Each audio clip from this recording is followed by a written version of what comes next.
Hi kids, welcome to the session. I hope all of you are doing great. So welcome to today's amazing session. In today's session, I am going to prepare you guys for your KVPY examination and what's the topic that we are going to discuss in today's session. So in today's session, kids, we are going to talk about organism and its environment and what are the major abiotic factors from your chapter that is organism and population. ये ecology का एक बहुत important chapter है which holds a lot of value for your examinations, right? बड़ा interesting सा chapter है where we are going to learn about ourselves and we are going to learn about the abiotic factors that are surrounding us. Okay, so with this, moving forward, kids, let me have my brief introduction. So I'm Himanshi Singh, your biology master teacher at Vedantu, mentored and guided 1000 plus student, 100% CPSC board result, and the best NEET score produced by me is 355 out of 360. I am CSIR NET JRF qualified and I have done my masters from Miranda House, Delhi University. Moving forward, kids, now there is something very special for you guys. We have Eklavya batch for the students who are preparing for their examinations, the student who are aiming to clear their NEET examination, right? ये तो मैं बहुत अच्छे से जानती हूँ कि मेरे बच्चे KVPY की प्रिपरेशन करें, but along with KVPY there are lots of you who are dedicatedly working to become a doctor, right, जिनको नीट का एग्जाम देना है. So for this we have the Eklavya batch बच्चे, जहाँ पे हम लोग आपको टॉप टीचर्स प्रोवाइड कराने वाले, right, the top experts who have produced the amazing ranks in the previous year. वो सारे टीचर्स आपको पढ़ाने वाले हैं. They will be complete revision of your class 11th and 12th. पूरा रिवीजन कराया जाएगा according to your basic level of understanding और आप किस तरीके का थिंकिंग प्रोसेस रखते हो. We are going to provide you guys with the customise preparation strategies. कौन सा सब्जेक्ट आपका स्ट्रांग है, कौन सा वीक है, किस पे कितना काम करना है, उसके अकॉर्डिंग आपको आपकी कस्टमाइज प्रिपरेशन स्ट्रेटेजीज भी मिलेंगी. Personalise guidance from the mentor, rigorous doubt solving session specifically for your chemistry and physics, जहाँ पे आपकी स्पीड बहुत अच्छे से डेवलप होगी, क्योंकि अब आपके नीट के एग्जामिनेशन में ना सिर्फ accuracy but it's very important that you guys have a good speed, क्योंकि आपके पास नंबर ऑफ क्वेश्चंस इंक्रीज हो गए हैं. The time duration is almost similar, right. तो हमें ज्यादा क्वेश्चंस पढ़ने हैं, ज्यादा क्वेश्चन सॉल्व करने हैं, सिलेक्शन करने के हम कौन से आंसर्स को देंगे और कौन से आंसर्स को छोड़ देंगे, राइट. तो उसके लिए स्पीड मेंटेन करना बहुत जरूरी है. And along with this, we are going to provide you guys with the test series and their analysis. ये बहुत ज़रूरी चीज़ें हैं. Finally, moving forward, बच्चे, not only this, we are going to provide you guys with the parents, personal teacher and the master teacher for the doubt solving and test discussion as well. तो ये सारी की सारी चीज़ें आपको मिलेंगी. All you have to do is register right now and give a small mock test examination, right, जो हमारे पास 3rd और 5th जून को होने वाला है at 2 PM. So link is given in the description box. Link के ऊपर आप क्लिक करोगे, you can register yourself in a very few simple steps और finally आप लोग ये examination दे सकते हो. If you clear the examination, kids, the teachers are going to teach you guys free of cost, zero cost, right? Yes, this is zero cost preparation programme, जहाँ पे सारे best teachers आपको prepare करेंगे NEET के examination के लिए with zero fees. आपको कोई फीस नहीं देनी है, you just have to clear this examination. ठीक है बच्चों. So with this moving forward, तो आज के सेशन में हम लोग क्या क्या चीजें समझने वाले हैं, क्या क्या चीजें पढ़ने वाले हैं. So the things that we are going to learn is organism and its environment. Along with this we are going to discuss about the major abiotic factors और किस तरीके से हम इन एबायोटिक फैक्टर्स के लिए रिस्पॉन्स देते हैं, right. So we are going to learn about all these things. Moving forward, बच्चे, organism and its environment. So ये ecology का एक ऐसा टॉपिक है जहाँ पे हमारे पास organism और abiotic factors के बारे में हम पढ़ते हैं. But what exactly is ecology? So ecology is the orgasmic level is essentially physiological ecology. तो जब हम ecology की बात करते हैं ना बच्चे, ecology is the study of this environment. Ecology is the study of living organism. Ecology is the study of the abiotic factors. But जब हम इकोलॉजी ऑर्गेनिज्म के लेवल पे बात करते हैं कि भाई हमारे पास एक पर्टिकुलर ऑर्गेनिज्म प्रेजेंट है, इस ऑर्गेनिज्म के लेवल पे हमारे पास इकोलॉजी क्या है. So it is nothing but your physiology. क्या क्या चीजें आपकी बॉडी के अंदर चल रही है, what kind of changes are occurring in your body, right, वो हमारे पास फिजियोलॉजिकल इकोलॉजी होगी. It focuses on how different organisms are adapted to their environment. कैसे हम लोग धीरे धीरे चेंज हो जाते हैं अपने environment के अकॉर्डिंग, कैसे हम लोग के पास adaptations आते हैं. जैसे हम लोग बहुत ज़्यादा हाई माउंटेन्स पे चले जाएंगे, रोहतांग पास, राइट, वहाँ पे हमारे पास क्या होगा, अचानक से हमें डिजी फीलिंग होने लग जाएगी. We are going to feel nausea, we are not able to breathe properly, right. अब ये सारे चेंजेस बॉडी के अंदर हो रहे हैं बट वो कुछ टाइम के बाद गायब हो जाएंगे, because your body is going to adapt, right. धीरे धीरे हमारी बॉडी अडेप्ट कर जाती है। जैसे हम लोग बाहर गर्मी में से अंदर रूम में आते, right, slowly slowly our body adapt to this room temperature. जब हम बहुत ज्यादा ठंडे इन्वायरमेंट से गर्म रूम में जाते हैं या बाहर जाते हैं तो हमारी बॉडी धीरे धीरे अडेप्ट करती है उस चेंज के लिए, right. So how are these adaptations going to occur, right, not only in terms of the survival but also in terms of the reproduction. तो ये तो छोटे छोटे एग्जाम्पल्स दिए मैम ने आपको अडेप्टेशन के लिए, बट नॉर्मली हमारे पास क्या होता है कि जो अडेप्टेशंस होते हैं वो सर्वाइवल में भी हेल्प करते हैं। Not only this, they help in the reproduction of the organism. जब हम ना बायो की बात करते हैं बच्चों, सर्वाइवल तो ठीक है but reproduction is very important, क्योंकि अगर रिप्रोडक्शन नहीं होगा तो हमारी स्पीशीज क्या हो जाएंगी। Yes, what will happen to our species, they will become extinct, right. तो हमें एक्सटिंक्ट नहीं करनी अपनी species. So reproduction is very important process.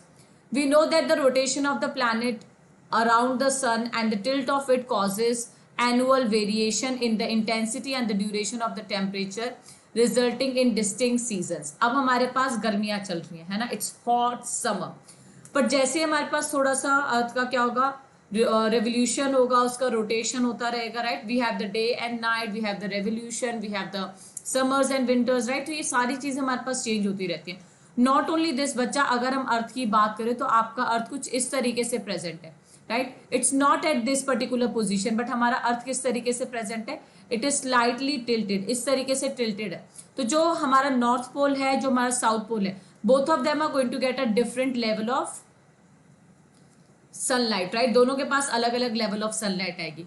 But coming to the point, the main point of to be noted is कि जितना भी हमारे पास ये एनुअल रोटेशन चल रहा है, रेवोल्यूशन चल रहा है ना, जो भी हमारे पास चेंजेस हो रहे हैं, जो टिल्ट है, जितनी सोलर रेडिएशन आ रही है, उसकी वजह से हमारे पास अलग अलग सीजन बनते हैं, right. These variations together with the annual variation. तो आपके टेम्परेचर का क्या वेरिएंस आ रहा है, कैसे आपका टेम्परेचर चेंज हो रहा है, और कितना ज्यादा प्रेसिपिटेशन हो रहा है। अगर हम प्रेसिपिटेशन की बात करें बच्चों, प्रेसिपिटेशन मीन्स वाटर, कितना वाटर नीचे आ रहा है। हम वाटर के फॉर्म की बात नहीं कर रहे, whether it is present in the form of liquid, whether it is present in the form of snow, और whether it is present in the form of solids, right. ये हम डिस्कस नहीं कर रहे।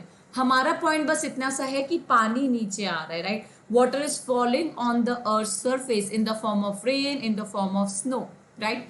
सो ये दोनों चीजें, एनुअल प्रेसिपिटेशन, कितनी बारिश हो रही है हमारे पास, कितना पानी नीचे आ रहा है, और कितना टेम्परेचर प्रेजेंट है, ये दो मेजर फैक्टर्स हमारे पास डिटरमाइन करते हैं the formation of the biomes. Biomes क्या होते हैं अब हमारे पास, तो बायोम्स बच्चे हमारे पास वो एरिया हो गए जहाँ पे अलग एक पर्टिकुलर टेम्परेचर, एक पर्टिकुलर प्रेसिपिटेशन, एक पर्टिकुलर क्लाइमेटिक कंडीशंस प्रेजेंट है, और इन्हीं क्लाइमेटिक कंडीशन से बेसिस पे उनके पास लिविंग ऑर्गेनिजम्स प्रेजेंट है। Let's discuss some of the examples. Now this diagram is given in your NCERT, जो बहुत ही ज्यादा इंपॉर्टेंट है। तो यहाँ पे मैं आपको बहुत अच्छी अच्छी चीजें दिखाऊंगी कि क्या बताना चाहता है। बड़ा ही प्यारा सा ग्राफ बना हुआ है यहाँ पे, देखो ये हमारे पास मीन एनुअल प्रेसिपिटेशन है, हमारे पास कितनी प्रेसिपिटेशन हो रही है, and the next thing is temperature, कि कितना टेम्परेचर हमारे पास प्रेजेंट है, ठीक है। सो प्रेसिपिटेशन हमारे पास बहुत ज्यादा है और बहुत कम है। जैसे हम यहाँ पे ले लेते हैं तो हमारे पास 50 सेंटीमीटर का प्रेसिपिटेशन हो रहा है, राइट। 50 सेंटीमीटर का प्रेसिपिटेशन हो रहा है, और यहाँ पे आपको दो अलग अलग बायोम दिखाई दे रहे, एक आर्टिक और एल्पाइन तुंद्रा। क्यों, क्योंकि यहाँ पे टेम्परेचर कम है, राइट। -5 डिग्री सेल्सियस से कम टेम्परेचर प्रेजेंट है। तो यहाँ पे हमारे पास प्रेसिपिटेशन कम है, right, the precipitation is low, और प्रेसिपिटेशन लो होने के साथ साथ टेम्परेचर भी कम है, राइट। तो हमारे पास एकदम ठंड रहेगी, एकदम स्नो रहेगा, राइट। अनदर क्या आ गया, दूसरी केस देखो आप, हमारे पास 50 सेंटीमीटर तक का प्रेसिपिटेशन है, but the temperature is high. Temperature high है तो हमारे पास क्या बन गया बेटा, डेजर्ट बन गया। तो देखो ये हमारा टेम्परेचर का रेंज जा रहा है, राइट। सो टेम्परेचर हमारे पास बहुत ज्यादा है तो हमारे पास क्या हो गया, डेजर्ट बन गया। सेम थिंग आप टेम्परेचर को देखो, यहाँ पे देखो टेम्परेचर, ठीक है, टेम्परेचर हमारे पास काफी हाई है, यस, बट क्योंकि यहाँ पे प्रेसिपिटेशन काफी अच्छा से हो रहा है, राइट, अलग लेवल पे आपके पास प्रेसिपिटेशन जा रहा है, 150 centimetre to more than 400 centimetre. तो ये हमारे पास ट्रॉपिकल रेन फॉरेस्ट बन गया। सो थोड़ा सा माइन्यूट चेंज आएगा आपके टेम्परेचर में, थोड़ा सा चेंज आएगा आपके प्रेसिपिटेशन में, and the tilt of the earth, finally हमारे पास क्या हो जाएगा, एक नया मेजर बायोम बन जाएगा, एक बायोम जिसके अंदर अलग टाइप के ऑर्गेनिजम्स प्रेजेंट होंगे, right. So let's move forward and discuss about the biomes. The regional and the local variation within each biome leads to the formation of wide variety of habitats. ठीक है, तो जो भी हमारे पास अलग अलग लोकेशंस प्रेजेंट है, लाइट प्रेजेंट है, टेम्परेचर प्रेजेंट है, प्रेसिपिटेशन प्रेजेंट है, उसके बेसिस में हमारे पास बायोम्स बन जाएंगे. Now talking about the biomes of the India, we have the tropical rainforest, we have the deciduous rainforest, deserts present है, sea coast present है. ये सारे अलग अलग बायोम्स हो गए जो इंडिया में देखने को मिलते हैं. On the planet Earth, the life exists not just in a few favorable habitats, but even in the extreme and the harsh habitats. For example, like बहुत ज़्यादा स्क्रॉचिंग, इतनी ज़्यादा गर्मी पड़ रही है राजस्थान के अंदर, राइट, 50 डिग्री सेल्सियस तक का टेम्परेचर पहुंच जाता है, बट वहाँ पे लोग सर्वाइव कर रहे हैं. बहुत ज़्यादा डीप ओशन के अंदर जहाँ पे बिल्कुल लाइट नहीं जा सकती, वहाँ ऑर्गेनिज्म सर्वाइव करें. ऐसे एरिया में जहाँ पे बिल्कुल स्नो है, इतना कम टेम्परेचर है, वर्क ही नहीं कर सकते, वहां पे ऑर्गेनिज्म सर्वाइव करे, राइट. नॉट ओनली दिस, हमारे गट के अंदर ऑर्गेनिजम्स प्रेजेंट है.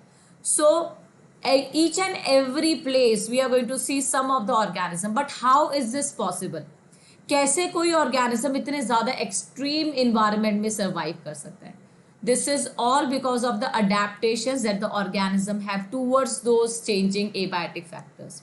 ठीक है, चलो आगे बढ़ते हैं. Now we have a question for you guys. So which one of the following biome shows minimum mean annual precipitation and the minimum mean annual temperature?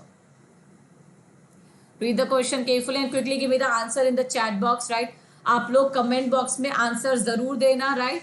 And in case if you guys have any kind of doubts related to the session, don't forget to put them in your comment box. I will revert back to each one of you, right? Okay, so let's see what's the correct answer in 5, 4, 3, 2 and 1. Here comes your answer, that is Arctic and Alpine tundra. दोनों ही चीजें हमारे पास बहुत कम है. Minimum temperature -5 degree Celsius से कम temperature present है, and there is very less precipitation as well.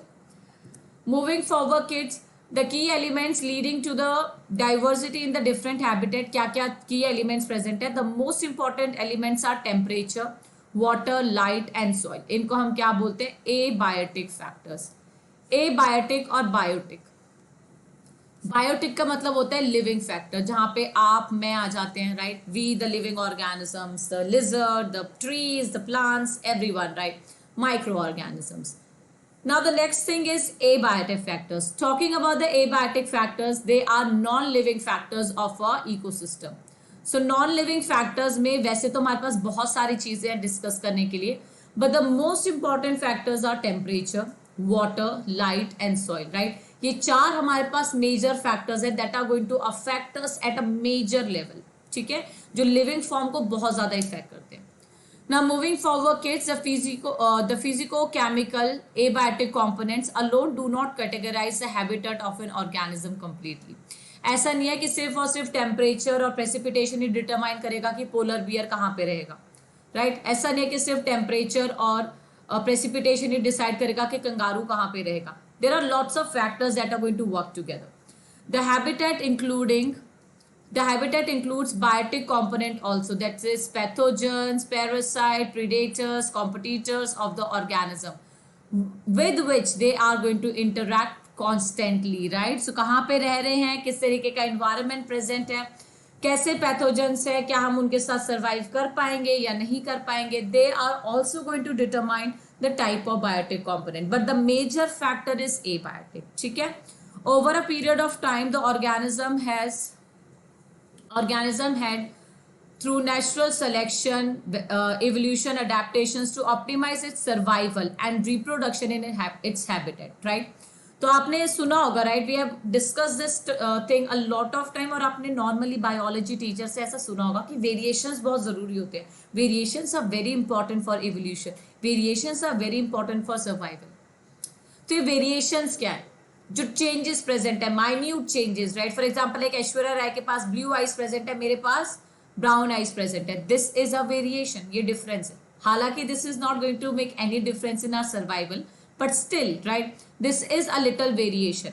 ऐसे ही छोटे छोटे वेरिएशन हमारे पास प्रेजेंट है. फॉर एग्जाम्पल एक someone is going to have a tall neck and someone is going to have a short neck, right. किसी के पास बहुत अच्छी हाइट है, किसी के पास कम हाइट प्रेजेंट है. These are variations.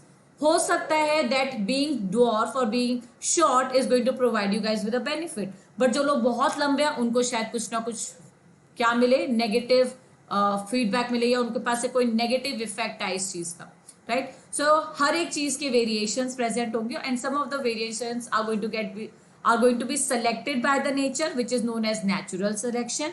और फाइनली इस नेचुरल सिलेक्शन के बाद हमारे पास इवोल्यूशन होता है which allows the survival of the organism, and along with this it allows the organism to reproduce in its natural habitat. ठीक है.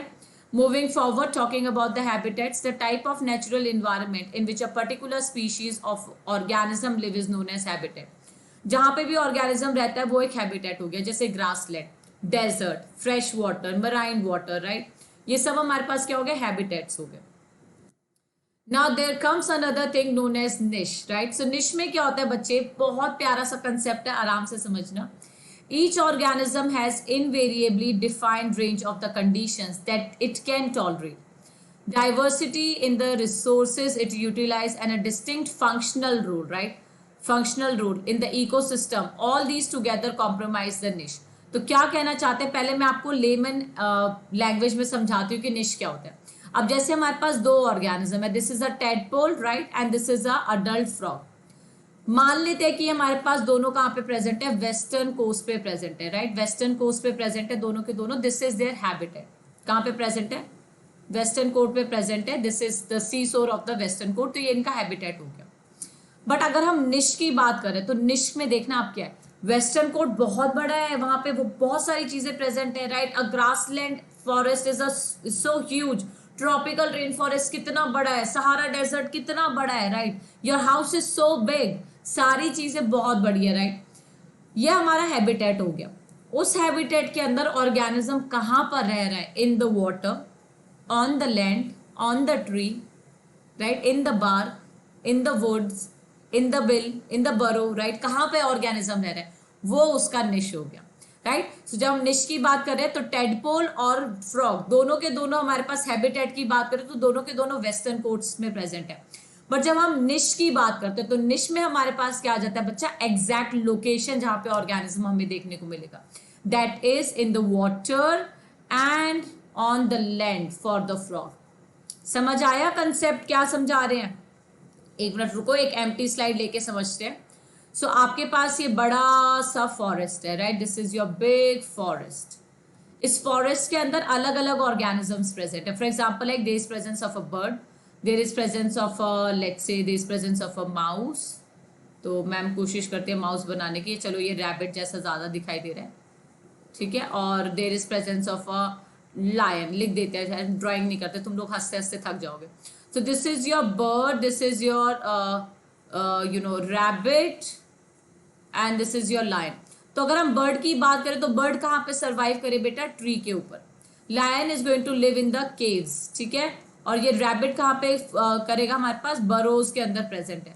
सो इस तरीके की जो स्पेसिफिक लोकेशन हो गया, for example like there is a pond, right. तो ये पॉन्ड प्रेजेंट है और पॉन्ड के अंदर क्या प्रेजेंट होगी, हमारी फिश प्रेजेंट होगी. यहाँ पे हमारे पास टेडपोल प्रेजेंट होगा, राइट. सो वो स्पेसिफिक जो प्लेस है उसको हम क्या बोल रहे हैं बेटा, आपका निश बोल रहे हैं. तो ये जो फॉरेस्ट है, this complete forest is your habitat. ये तो आपका हैबिटेट हो गया, और पर्टिकुलर हैबिटेट में आप कहाँ पे रहते हो वो क्या हो गया आपका निश.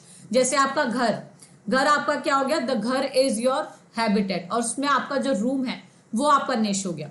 अब निश के डेफिनेशन में आपको दो चीजें याद रखनी है. So in the niche you have to remember two particular things, that it is determined on the basis of the range of the organism. कितने एबायोटिक फैक्टर्स को वो सर्वाइव कर सकते हैं. जैसे हम टेडपोल को या हम फिश को वाटर से बाहर ले आएंगे तो वो मर जाएगी, है ना. या हम किसी रैबिट को पानी के अंदर डाल देंगे तो वो मर जाएगा. So it depends upon their ability to tolerate, right. So it is determined by the range of conditions that it can tolerate. Along with this, functional role is also important. तो ये वर्ड नहीं आपको भूलना है कि functional role. एक bird अपना major function tree के ऊपर ही परफॉर्म कर पाएगी, right. A lion is going to perform the major functions into the cave, ठीक है. तो जो मेजर फंक्शन है ऑर्गेनिज्म का वो उसी एरिया में कंप्लीट कर पाएगा, इसलिए उसका निश वहां पे प्रेजेंट है. आप अपनी पढ़ाई सिर्फ अपने रूम के अंदर कर सकते हो, आप लिविंग रूम में, हॉल में बैठ के नहीं कर सकते जहां पे टीवी चल रही है, ठीक है. सो वो एक पर्टिकुलर टॉलरेंस रेंज हो गई और अपना फंक्शन भी वहां पे कर पा रहे हो, इज नोन एज निश. चलो moving forward kids, here is another question for you guys. The type of natural environment in which a particular species of the organism live is known as. The type of natural environment in which a particular species of organism lives is known as.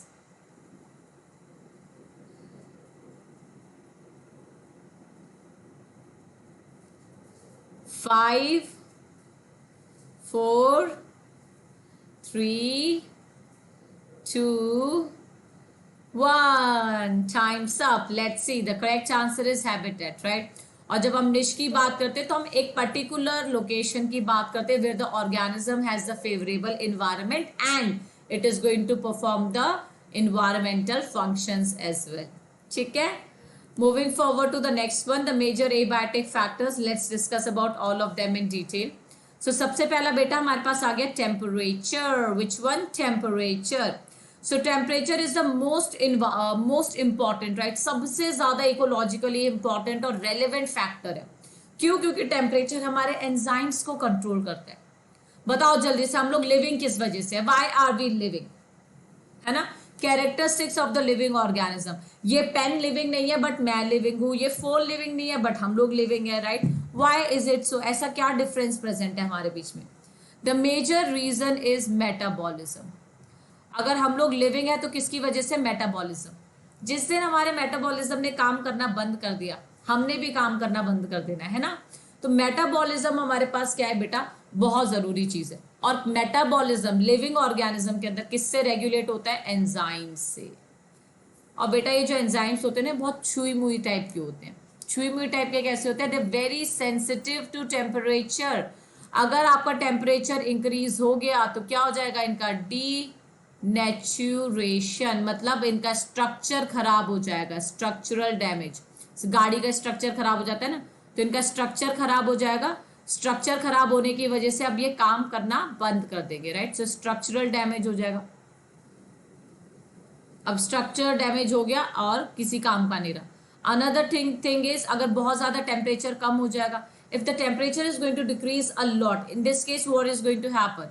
If the temperature is going to decrease a lot, in this case what is going to happen? The enzyme will become inactive. अपना enzyme काम करना बंद कर देगा. ठीक है, सो temperature बहुत important है. The average temperature on the land very seasonally. जैसे हमारे पास हॉट समर्स प्रेजेंट है and cold winters will be present. Decreases progressively from the equator towards the pole and from plains to the mountain top. So season के साथ very कर रहा है. Not only this, it is going to change with the latitude and the altitude as well. So latitude और altitude की बात कर लेते हैं बच्चों थोड़ी सी. So we have this particular earth. अच्छा ठीक है, हमें अर्थ बनाने के लिए थोड़ी सी जगह चाहिए. We have this particular earth. ये सेंटर से हमारे क्या जा रही है? इक्वेटर जा रही है. ऊपर की तरफ हम मूव करेंगे. So this is your north pole और ये हमारे पास आ गया south pole, right? So north pole या साउथ पोल किसी के भी तरफ जाएंगे, दोनों ही तरफ हमारा टेम्परेचर क्या होता चला जाएगा? डिक्रीज होता चला जाएगा. एल्टीट्यूड के बारे में तो हम सबको ही पता है. पहाड़ों में जाओ तो मस्त हवा चल रही होती है, ठंडा टेम्परेचर होता है हमारे पास. ठीक है.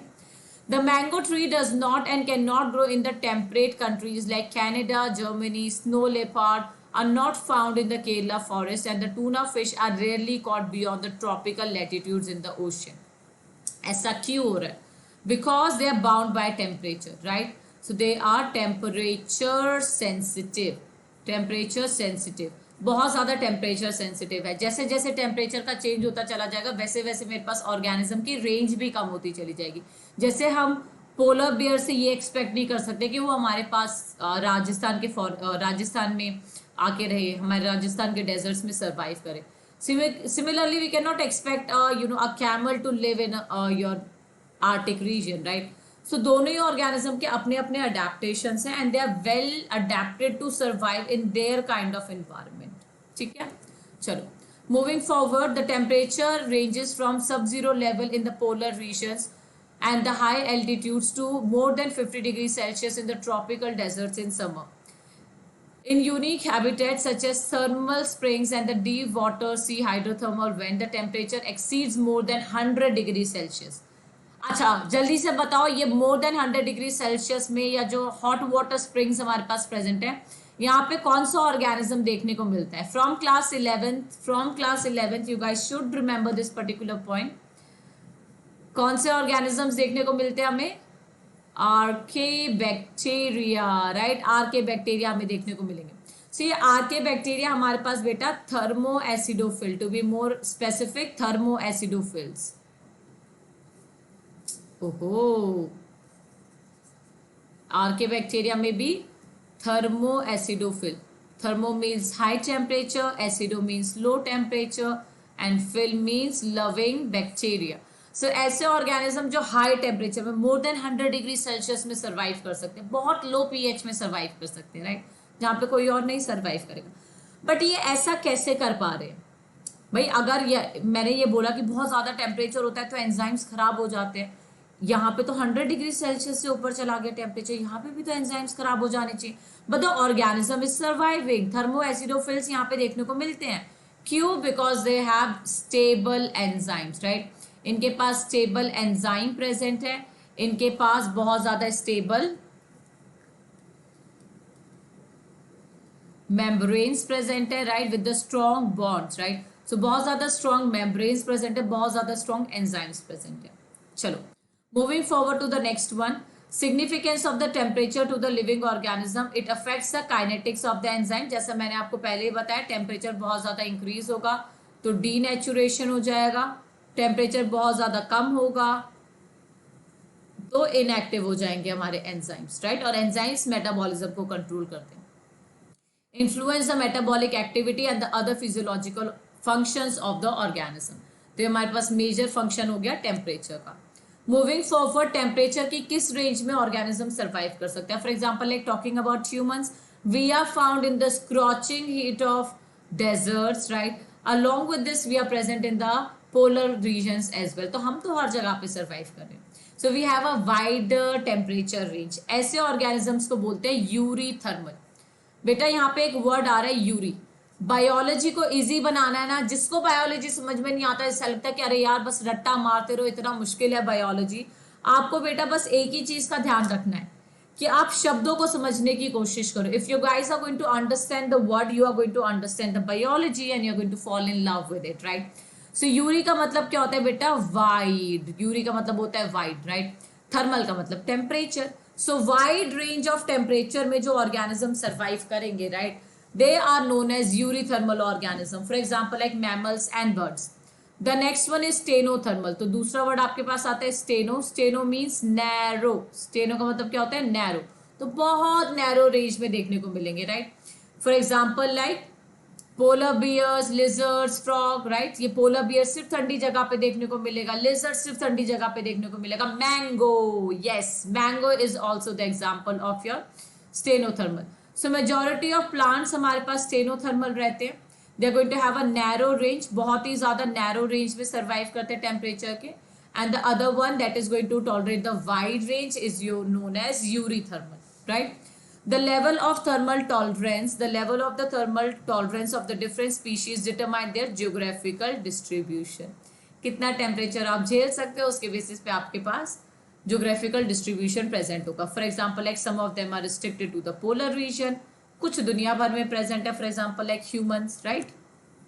चलो, विद दिस बच्चे I hope there are no doubts, no confusion. Quickly give the answer to this question. The polar bear, lizard, frogs etcetera are. जल्दी से आंसर दे दो मैम को।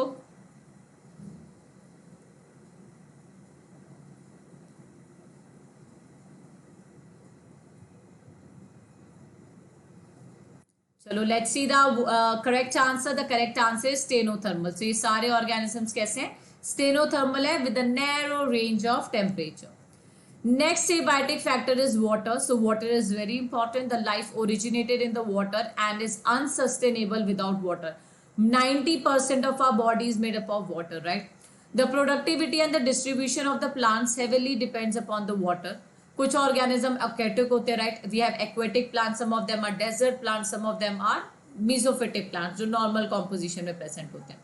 But अगर हम water की बात करें तो water की availability नहीं, but the properties of the water is going to determine the organism, the kind of organism that will be present in that particular water body. So for the aquatic organism pH, water body का pH क्या है, what is the chemical composition, salinity, salinity means salt concentration, salinity कितनी है which means salt concentration कितना है, right ये सारी चीजें डिटरमाइन करेंगे along with the temperature of the water कि उस पर्टिकुलर वाटर बॉडी के अंदर कौन से ऑर्गेनिजम्स देखने को मिलेंगे. We are going to discuss one of them in detail, that is salt concentration, salinity, and this salinity is measured in parts per thousand, right. तो जैसे आपने पीपीएम सुना होगा, पार्ट्स पर मिलियन, ऐसे हमारे पास पार्ट्स पर थाउजेंड में salt का कॉन्सेंट्रेशन मेजर करते हैं. तो आपके पास इनलैंड वाटर आ गया जिसको हम फ्रेश वाटर ट्रीट करते हैं, राइट, जिसको हम फ्रेश वाटर के तरीके से कंसीडर करते हैं, जहाँ पे सॉल्ट का कॉन्सेंट्रेशन लेस देन 5 है, less than 5 PPT parts per thousand, right. ये नॉर्मल वाटर है, फ्रेश वाटर है, जहाँ पे आपके पास फ्रेश वाटर ऑर्गेनिजम्स देखने को मिल सकते हैं. देन वी हैव द सी और the salty area with the concentration is 30 to 35 PPT. और लास्ट में हमारे पास लेगून्स आ गए जहाँ पे बहुत ज्यादा सॉल्ट कॉन्सेंट्रेशन है, मोर देन 100, राइट. सो बहुत ज्यादा सॉल्टी वाटर प्रेजेंट है and there are very few organism that can be found in this particular area. जल्दी से क्लास 11th आर्के बैक्टीरिया का एग्जाम्पल बता दो जो इस हाईली सलाइन एनवायरमेंट के अंदर प्रेजेंट होंगे. Quickly give me the answer.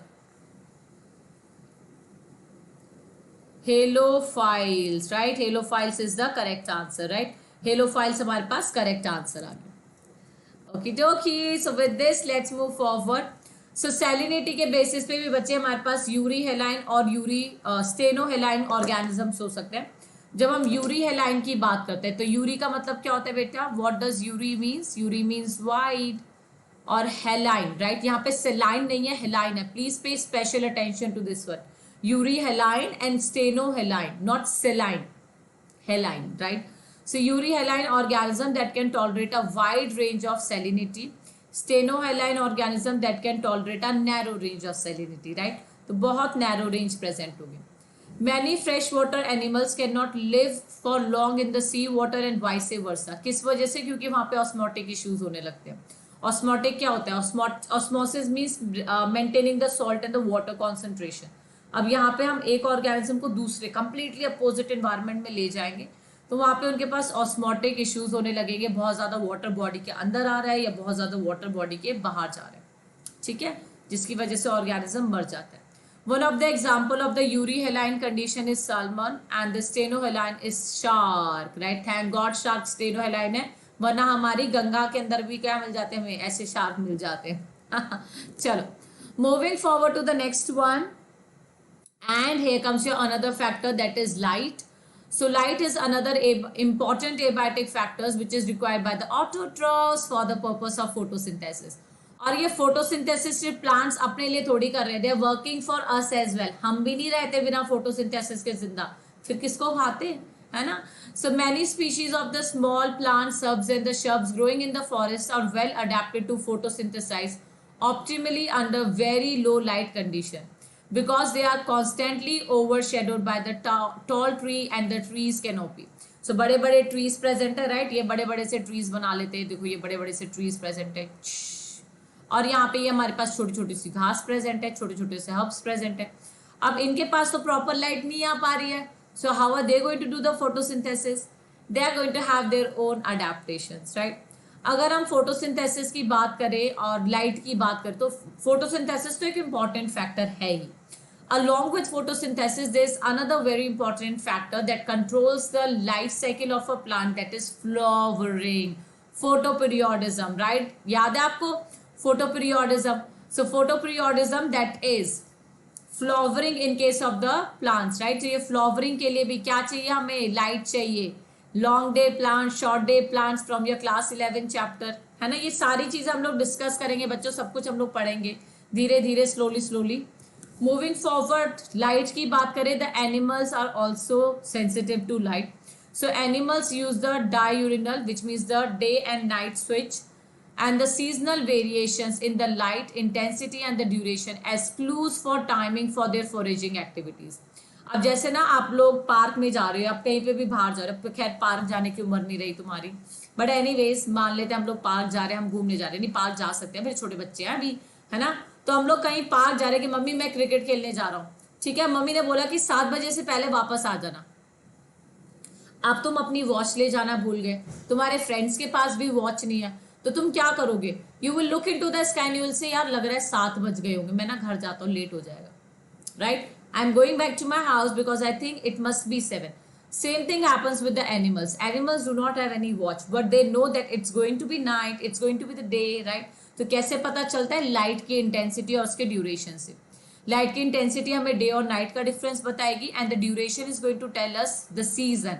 For example like in winters the days are shorts and the nights are long. तो ये क्या करता है? उनकी foraging activity which means search for the food.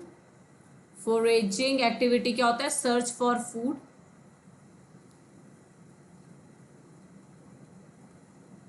ठीक है, सर्च फॉर फूड. और इसके साथ साथ किसको कंट्रोल करता है?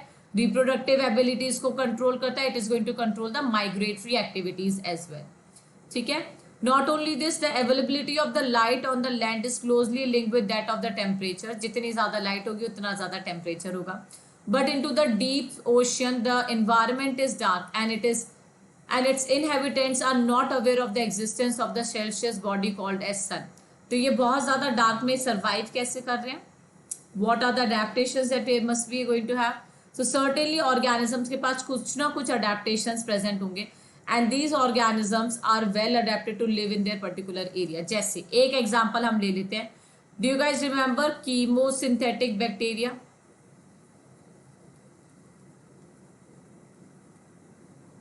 Do you guys remember red algae?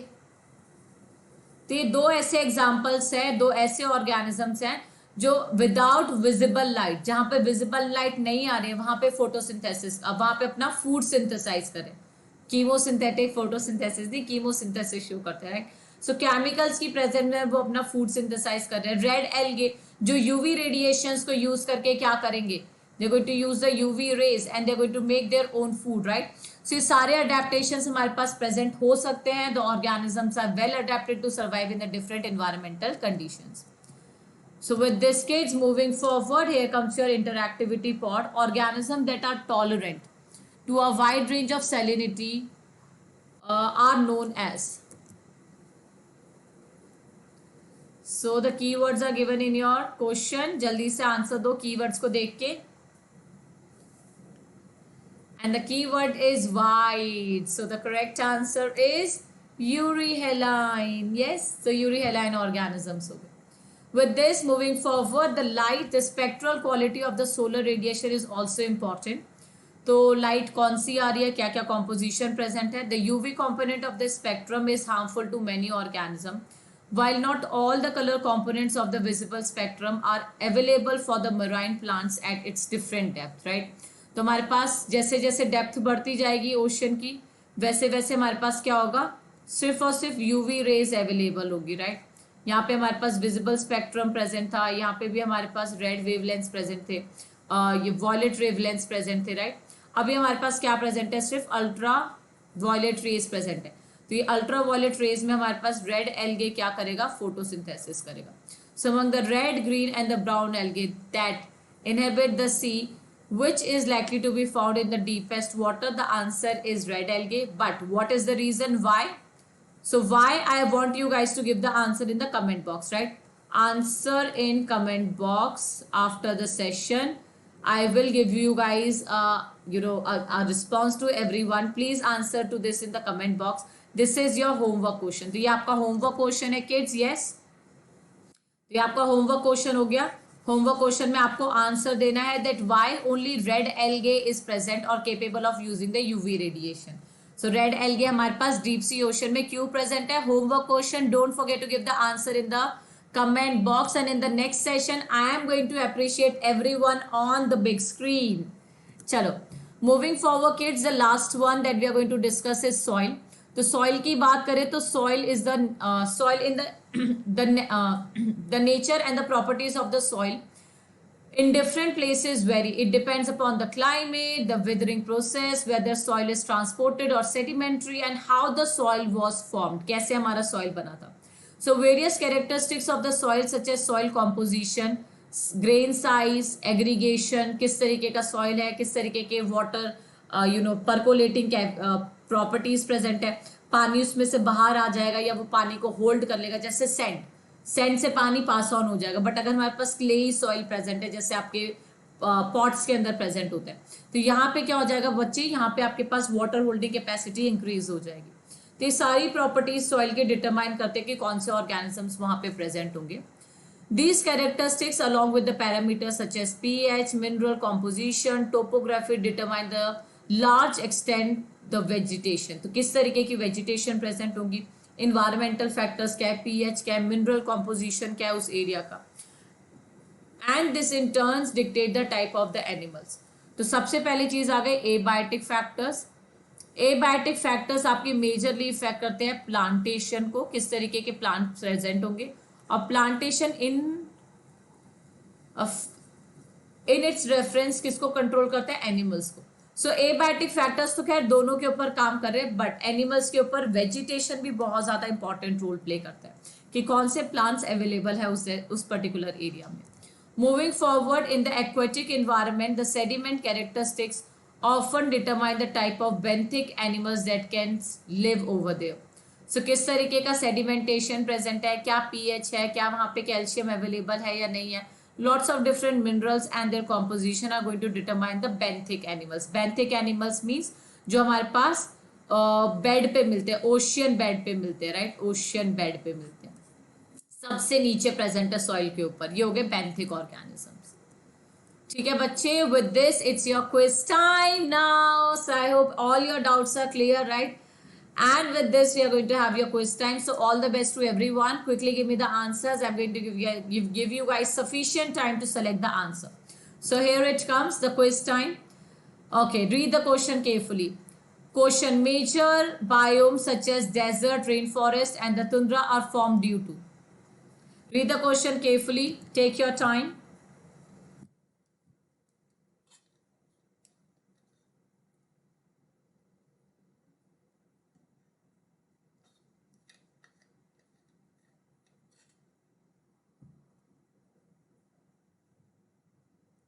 Always read the question carefully and be sure of which option you guys are selecting. है ना, तो सबसे पहला ऑप्शन है annual variation in the intensity of the temperature, annual variation in the duration of the solar radiation, annual variation in the precipitation, and option D all of the above.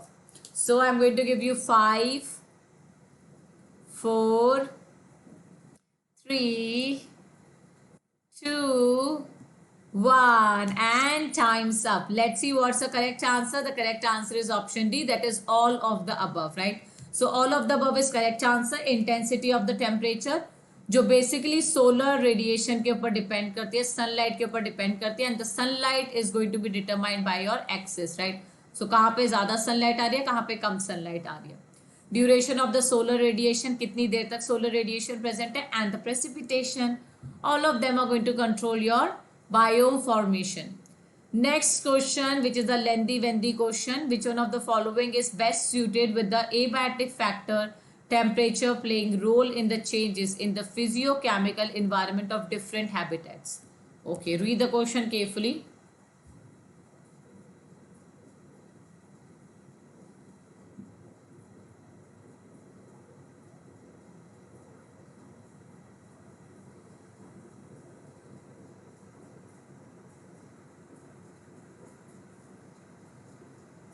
Take your time बच्चा लोग, आराम से time लो, सोचो and select the correct answer.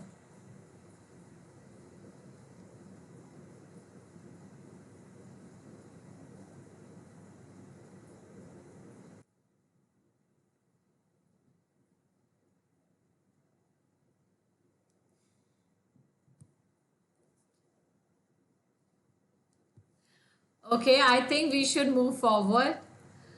So I'll give you last 10 seconds to think about it.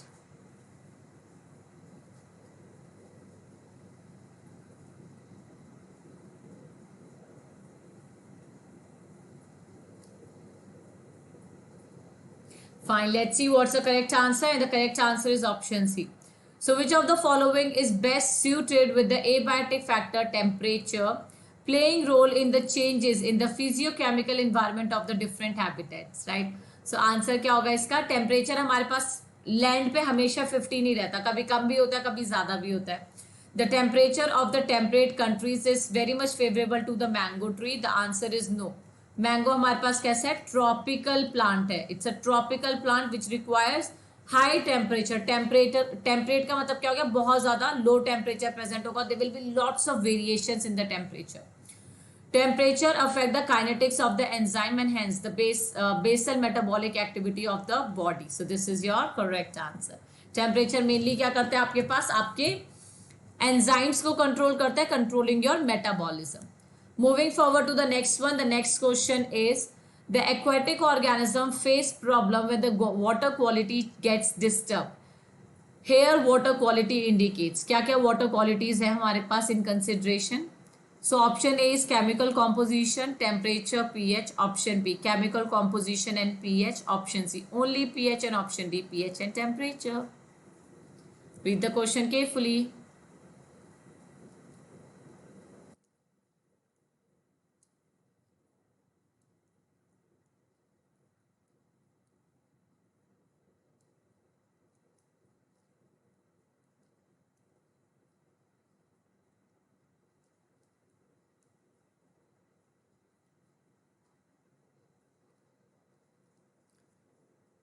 Five, four, three, two, one, and time's up. What's the correct answer? The chemical composition and the pH. Chemical composition and the pH is the correct answer. ये आपके NCERT में as it is दिया हुआ है, right? So this is taken from your NCERT. So chemical composition and the pH are the two major factors of your water quality. ठीक है बच्चे. With this we are going to move forward बच्चे, और आगे का ये जो topic है आपके पास, response to the abiotic factor will be taken up in your next session. ठीक है, हम लोग नेक्स्ट सेशन में कंटिन्यू करेंगे बच्चे. Till then, thank you so much for this amazing session. I hope you guys have enjoyed a lot. Don't forget to register yourself for the Eklavya examination. And don't forget to give the answer to the homework question. Talking about the homework question, let me give you the recap. What's your homework question? एक reminder दे देती हूँ. Homework question क्या था? The homework question was, and it is on your screen, right? So homework question याद रखना बच्चों. Homework question है कि ऐसा क्यों है कि रेड एल्गे हमारे पास डीपेस्ट वाटर में देखने को मिलता है. And all that I want from you guys is the answer in the comment box. जितने भी बच्चे मुझे सही आंसर देंगे, you guys are going to get a shout out in the next session. ठीक है, so it's your homework question. Don't forget to give the answer to this particular question. Till then kids, thank you so much for this amazing session. Always keep on smiling and have a good day. Bye bye everyone. See you guys soon.